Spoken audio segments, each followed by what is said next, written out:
বেদগঞ্জ উপজেলায় প্রায় ৬০০ বছরের পুরনো একটা দিঘি।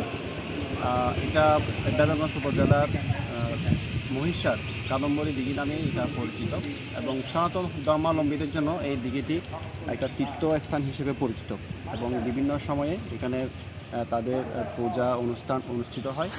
তো সেই সাথে এটা শরীয়তপুর জেলায় এই দিঘিটি অবস্থিত। ধন্যবাদ সবাইকে।